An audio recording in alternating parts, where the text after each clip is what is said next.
This wedding was an assignment for my Religion 2 class in Catholic school.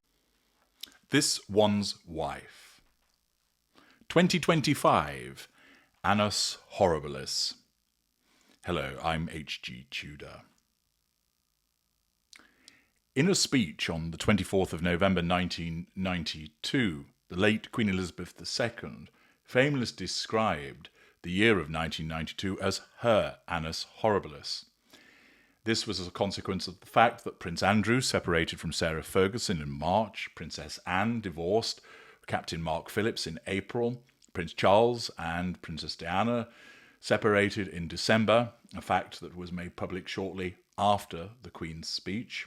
There was the Windsor Castle fire, which broke out in November, causing extensive damage, and even some of the international visits to Australia and Germany encountered some difficulties with a less enthusiastic reception and protests. And the Queen stated, "1992 is not a year on which I shall look back with undiluted pleasure." She famously remarked that she suspected she was not alone in considering the year an Annus Horribilis. Well, that was back in 1992, and here we are in 2025. And cast your mind back to January, and you'll remember that this one's wife went and did this.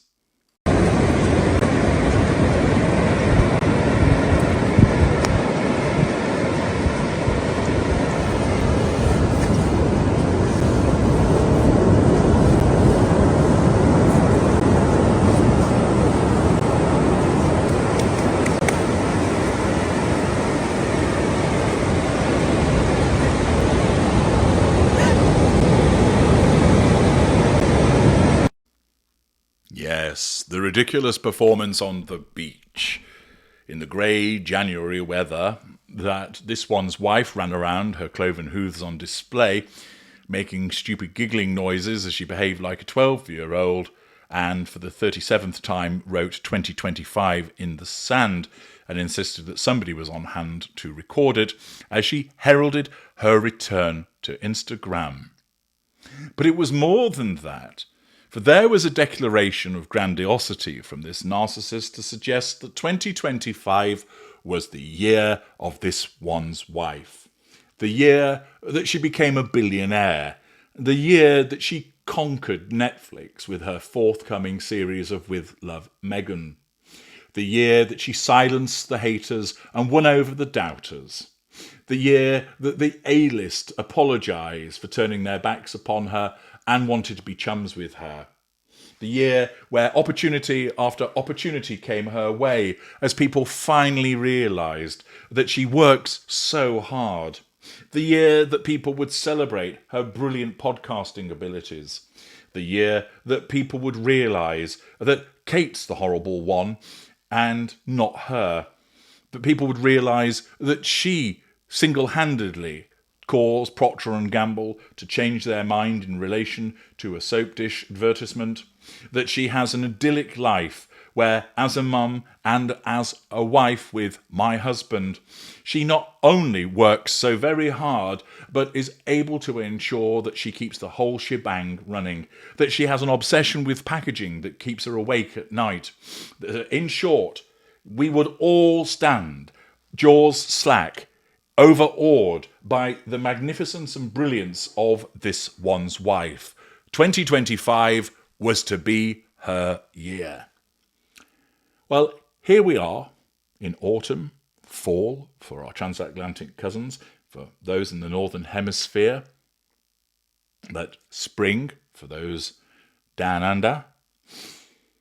But the year is heading towards its close as the final quarter beckons. But I think it's fair to even state, as one publisher has stated, that in effect 2025 is the Annus Horribilis for this one's wife. Radar Online reports, this one's wife will remember 2025 as her Annus Horribilis. Experts and insiders claim she will hate the last 12 months by Christmas, as her business ventures are faltering, Her Netflix future is uncertain, and Prince Harry is being increasingly drawn back towards the royal fold. The Duchess of Sussex, who turned 44 in August, has spent the past year juggling her lifestyle brand As Ever, a Netflix cooking series with Love Meghan, and her new podcast, Confessions of a Female Founder. But critics argue none of these efforts have delivered the success she hoped for, leaving her struggling to carve out a lasting role beyond the monarchy. Royal expert Hugo Vickers said, "As she looks back over the past year, I can imagine she's pretty depressed. She started off a lot of things, and none of them have come to any great fruition. Full marks to her for fully reinventing herself and coming up with new ideas, but it's not working very well." Well, that's rather generous of Hugo Vickers. A senior industry source said, "The Netflix contract was supposed to cement them as global players, but Harry's projects have flopped, and this one's wife's show barely registered. This has left the streamer pulling the plug, which is a humiliation. It also feeds into the sense that Harry could be tempted to step back towards his family, while This One's Wife doubles down on Hollywood." This One's Wife's As Ever brand has drawn attention for its carefully staged Instagram launches. Again, I think that's being rather generous, of jam, honey and rosé wine. But insiders argue the sold-out labels on the products are misleading. "It's simply a marketing ploy," said one former staffer. "A small batch is released, it goes quickly, and then This One's Wife claims it's a runaway success. But there is no evidence of a sustainable brand here." Another royal watcher hit out, "She wants to be the next Gwyneth Paltrow, but instead of goop, she's left with gimmicks. Every project feels shallow, and it doesn't help that she tags her children in As Ever posts.